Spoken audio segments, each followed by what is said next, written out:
प्रणाम सब गोटे के। जय मिथिला जय मैथिली गीत पर अहाँ सबके बेटा विवाह भी सुनबै छी, सुने जाइ जाओ। संजन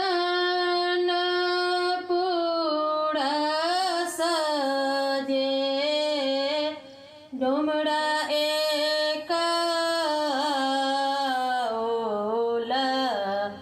डालबा उड़े हलगुल जड़ हे संजन पूरा सजे डोमरा एकाओला डालबा उड़े हलगुल जड़ हे डलबा साजी बाजी दूल्हा से रामचंद्र दूल्हा साजी चलल ससुराल हे एहो डलबा साजी बाजी दूल्हा से रामचंद्र दूल्हा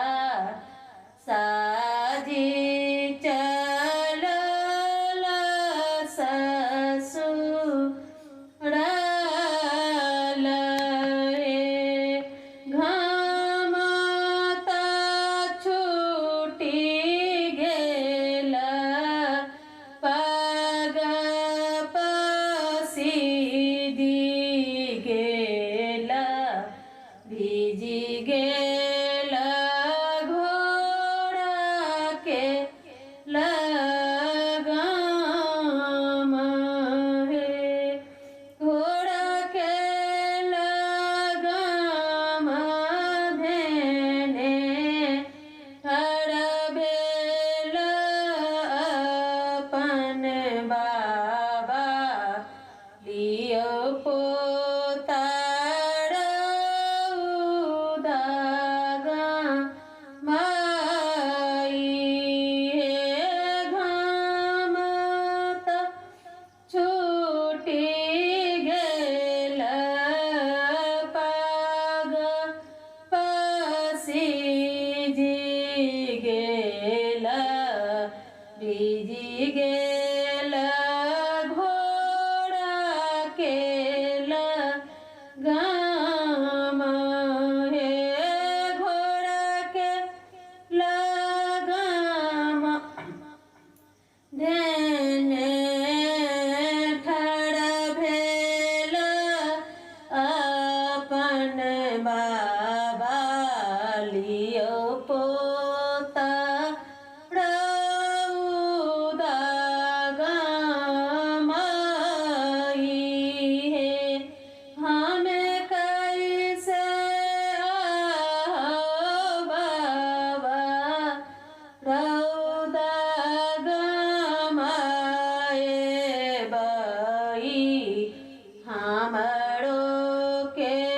ताकई हे ता बाट हे हमें कैसे आओ बाबा रौदा गमाए बई हमरो के ताकई हे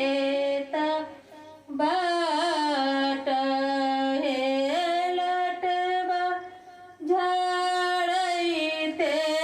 हेती मंगिया फाड़ैते हेती ताकै हेती सिंदूरा के बाट हे लटबा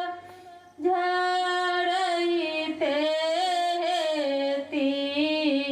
मंगिया फाड़ैते हेती ताकै हे बाटे